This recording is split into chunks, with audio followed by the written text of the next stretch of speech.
Hello नमस्कार, मैं हूं तनसुख पालीवाल। और आज जो खबर मैं आपको बताने जा रहा हूं ना, इस खबर का एस्पेक्ट जो है वो हमारे देश के एक्साइज एक्ट यानी कि हर स्टेट का जो एक्साइज लॉ बना हुआ है उससे भी कनेक्ट है जो होता है, और negligent driving hit and run cases उनसे भी कनेक्ट है जो होता है। और सबसे इम्पोर्टेंट बात, एक तरीके से धार्मिक भावनाओं को आहत करने वाला एक सेंटिमेंट भी आपको यहाँ पे नजर आएगा। राजस्थान के अंदर एक बहुत ही फेमस मंदिर है खाटू श्याम मंदिर। ये मंदिर मतलब इस हद तक है कि भारत देश से और कई बार तो विदेशों से भी कुछ लोग जो है यहाँ पे दर्शन करने के लिए आते हैं। और इस मंदिर के अंदर जितना चढ़ावा चढ़ाया जाता है उसकी कोई सीमा है जो नहीं है। हालांकि ये मंदिर कई बार विवादों में भी रहा है कि जैसे मान लीजिए कई बार वहाँ के जो दुकानदार हैं उन्होंने वहाँ के लोगों को, जो बाहर से आने वाले यात्रियों हैं, उनके साथ व्यवहार अच्छा नहीं रखा, या फिर वहाँ पे जो व्यवस्था के अंदर जो लगे हुए हैं लोग वो उनसे पैसा वसूल रहे हैं। लेकिन इस बार कुछ मामला दूसरा है। क्या मामला है, आइए मैं आपको पूरा समझाने की कोशिश करता हूँ। उससे पहले आप यहाँ पे थोड़ा सा नज़र दौड़ाइएगा। क्या होता है कि जब आप मंदिर जाते हो ना, तो मंदिर पे वहाँ पे कुछ ऐसे लोग होते हैं, पंडित होते हैं, पुजारी होते हैं, सेवादार होते हैं, जो क्या करते हैं, वहाँ के मंदिर की व्यवस्थाओं को देख रेख करने का काम है जो करते हैं। अब या तो हो सकता है वो ट्रस्ट के सदस्य हो, और या फिर हो सकता है ट्रस्ट के द्वारा इनको क्या किया जाता है, हायर किया जाता है, या फिर एक तरीके से वहाँ पर सेवा में लगाया जाता है। ओके। तो अब यहाँ पर आप कुछ एक वीडियो जो स्क्रीन पर देख पा रहे होंगे ना, इस पर आप महसूस कर पा रहे होंगे कि भाई जो भी मंदिर में आ रहा है तो उसको इस तरीके से जो सेवादार हैं वो आगे से आगे बढ़ाते हैं। कुछ लोग मंदिर के अंदर चढ़ावा भी चढ़ाते हैं। लेकिन क्या ऐसा आपने कभी सोचा कि उसी मंदिर के चढ़ावे से बड़ी बड़ी लग्जरी गाड़ियाँ हो, उन लग्जरी गाड़ियों के अंदर यही सेवादार जो दिन में तो भगवान की भक्ति करते नज़र आते हैं, लेकिन रात के समय उसी भगवान के डर को, उसी भगवान के खौफ को साइड में रख के अपनी अय्याशी और अपनी तस्करी, अब तस्करी वर्ड यूज़ करना सही रहेगा कि नहीं रहेगा वो मुझे आप कमेंट बॉक्स के अंदर बताइएगा, कि उसको क्या करते हैं, अंजाम है जो देते हैं। तो उसका घटना का ये वीडियो आपके सामने जो है यहाँ पर आपको स्क्रीन पर दिखाई दे रहा होगा। अब क्या मामला है देखिए। हुआ यह है कि अजमेर के पास एक पुष्कर घाटी है।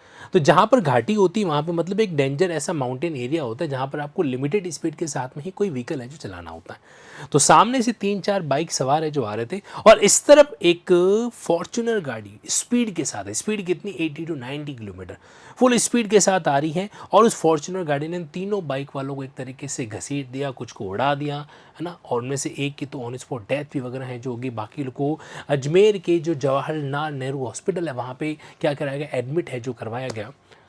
और वो फॉर्च्यूनर गाड़ी खुद भी आधी झूल गई, मतलब आधी खाई की तरफ और आधी रोड में इस तरीके से अटकी हुई रह गई। तो जो लोग बच गए थे उस समय उस फॉर्च्यूनर गाड़ी की टक्कर, वो दौड़ते भागते हुए उस गाड़ी की तरफ आए कि भाई ऐसा उस इंसान ने क्यों किया, किसने, फॉर्च्यूनर के ड्राइवर ने। तो उन्होंने वहाँ पे उस फॉर्च्यूनर के ड्राइवर को और उसमें दोस्त जो और व्यक्ति थे उनको बाहर निकाला। बाहर निकाला तो जो व्यक्ति चोटिल अवस्था के अंदर दिखाई दे रहा है ना आपको, ये व्यक्ति पता है कौन है? ये व्यक्ति चोटिल व्यक्ति से पूछा कि भाई तुम कौन हो, तो इसने खुद को जो है ना, किससे, जो खाटू श्याम मंदिर है उसका सेवादार है जो बताया। और ये व्यक्ति यहाँ से कनेक्ट हो जाता। फिर जो है इसकी कई सारी वीडियो वायरल होने लगी, कई ऐसी वीडियो भी जहाँ पर ये इस तरीके से जो है मंदिर के बाहर खड़ा होकर लोगों के, भक्तों को जो क्या कर रहा है, आशीर्वाद स्वरूप जो है वो प्रसाद दे रहा है, जो भी कर रहा है ना। ये उसके कई सारी वीडियो लगे। इस व्यक्ति का नाम बताया जा रहा है दिग्विजय सिंह चौहान। ओके। और यही व्यक्ति जो है इस घटना के टाइम के अंदर इस फॉर्च्यूनर गाड़ी से बाहर निकला। चलो कोई बात नहीं, ये तो घटना एक्सीडेंट है, कोई जानबूझ के थोड़ा ना किया होगा, है ना। यहाँ तक कोई दिक्कत वाली बात थी नहीं।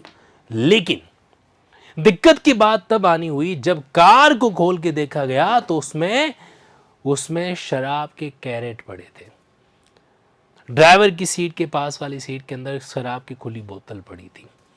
और जिस तरीके से इन भाई साहब के जो चाल थे, हालचाल वगैरह, उसके अकॉर्डिंग ये महसूस हो रहा था कि ये ड्रिंक एंड ड्राइव कर रहे थे। वो भी कहाँ पे, पुष्पर जो घाटी है वहाँ पर इतनी 80-90 की स्पीड के साथ में। अब सवाल ये नहीं है कि बंदे ने क्यों दारू पी और क्यों ड्रिंक एंड ड्राइव, कि भारत में ऐसे कई सारे ड्रिंक एंड ड्राइव के केसेस होते रहते हैं ना। हालांकि जिन इंसान की मृत्यु हुई है उनके प्रति ज़रूर ईश्वर से प्रार्थना है कि उनकी आत्मा को शांति दे। लेकिन मामला और गंभीर हो जाता है जब पता चलता है कि जो गाड़ी है ना, वो गाड़ी किसके नाम से रजिस्टर्ड हो रखी है। वो गाड़ी रजिस्टर्ड हो रखी है जो श्याम मंदिर का ट्रस्ट है उसके नाम से। तो क्या मंदिर के ट्रस्ट के नाम की गाड़ी, मंदिर का ट्रस्ट चलता किससे है? मंदिर का ट्रस्ट चलता है मंदिर में आने वाले चढ़ावे से। वो चढ़ावा जो लोग भक्ति भाव से क्या करते हैं, मंदिर के अंदर चढ़ाते हैं, वहां से जो मंदिर गाड़ी चलती, तो वहां पे फॉर्च्यूनर गाड़ी ये भाई साहब चला रहे थे। अब सोचो पढ़े लिखे लोग आईएएस नहीं बन रहे हैं, लेकिन जो मंदिरों में इस तरीके से ये पर्सन, जो इस तरह के लोग सेवादार बन जाते हैं, उनके पास फॉर्च्यूनर गाड़ी अवेलेबल होती है। तब तो फिर हमें प्रोफेशन भी जो है युवाओं का चेंज कर देना चाहिए ना। खैर एनीवे, देखो इस वीडियो के अंदर मैं आपको बताना चाहता हूँ, ईश्वर के प्रति पूरी आस्था है, लेकिन ईश्वर के नाम पे जो लोगों को ठगने का काम करते हैं, या फिर ईश्वर के नाम की जो कोई चीज़ लोग अपनी आस्था से डोनेट करते हैं, उसका जो मिसयूज करते हैं। वरना आप सोचो, एक सेवादार को, एक भगवान के भक्त को शराब की जो है इस तरह की कैरेट ले जाने की कहाँ जरूरत पड़ गई। खुद के लिए ले जा रहा था, आगे कहीं और किसी और के लिए भी ले जा रहा था। ऐसे कई मामले हुए। आपको पता है गत वर्ष भी एक मामला आया कि एक सांवरिया सेठ की भजन संध्या करवाई गई। भजन संध्या के अंदर वहाँ पे कुछ जो है वो जो लड़कियां नाच रही थी, उस चीज़ को लेकर किसी व्यक्ति ने आपत्ति किया कि भाई ये भगवान का पंडाल है और आप यहाँ पर इस तरीके से ये बालाओं को मत नचाइए वगैरह। फिर वो भी एक बड़ा वायरल वीडियो है जो हुआ था। तो उसमें वहाँ पे वो ट्रस्टी आए थे, उन्होंने उस व्यक्ति को, जिस व्यक्ति ने विरोध किया, उसके खिलाफ बोले कि तुम्हारे खिलाफ हम कार्रवाई है जो करेंगे। अब ये भी सोचने वाली बात है कि भगवान के मंदिर में जो है इस तरीके का जो बाहर दृश्य दिखाया जा रहा है वो कहाँ तक वैलिड है जुड़ेगा। एनीवे, अपार्ट फ्रॉम दिस अगर बात की जाए तो ट्रस्ट को क्या वाकई में ऐसा अधिकार है क्या कि इस तरीके से जो है ना वो शराब की बोतलें मंगवाए। अब इस व्यक्ति का क्या होगा एक्सीडेंटल केस के अंदर, वो तो हिट एंड रन का मामला है जो यहाँ पे बनता है। हिट एंड रन के मामलों के अंदर भारतीय न्याय संहिता का सेक्शन 106 जो है वहाँ पर एप्लीकेबल है, जो हो जाएगा।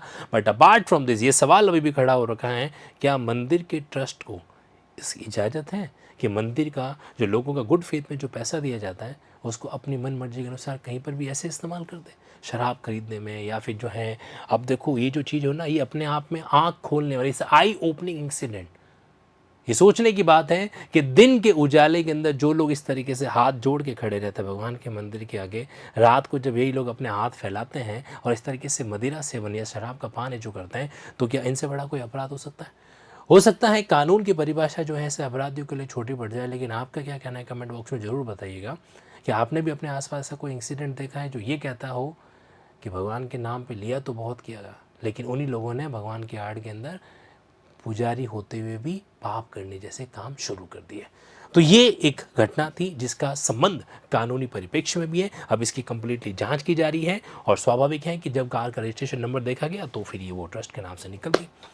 अभी तो बहुत सारे खुलासे हो सके और उम्मीद है कि इसके अंदर एक प्रॉपर इन्वेस्टिगेशन होना चाहिए ताकि हर बाल की खाल निकाली जा सके। शराब की बोतलें कहाँ से लाई जा रही थी और कहाँ तक पहुँचाई जा रही थी, ये भी इंसिडेंट अपने आप में बहुत मायने जो रखता है। लिंकिंग लॉ के इस लीगल जर्नी में जुड़े हुए रहिएगा और भी एक ऐसी लीगल स्टोरीज आपके बीच में इसी यूट्यूब चैनल पर मैं लेके आता रहूँगा। लिंकिंग लॉ जाना जाता है जुडिशरी और एडवोकेसी गाइडेंस की प्रिपरेशन के लिए, बट ये जो रियल टाइम इंसिडेंट होता है ना, ये हमें कानून को समझने में बेहतर हेल्प करता है। जैसे राजस्थान एक्साइज एक्ट यहाँ पर एप्लीकेबल हो सकता है, उसी तरीके से आपका भारतीय न्याय संहिता यहाँ पर एप्लीकेबल ऐसा हो सकता है। और जो खासकर ड्रग्स की इस तरह तस्करी की जाए तो उस चीज़ों को भी यहाँ से क्या क्या कनेक्ट है जो किया जा सकता है। बाकी आप अपनी opinion legally point of view से कमेंट बॉक्स में जरूर रखिएगा। Thank you.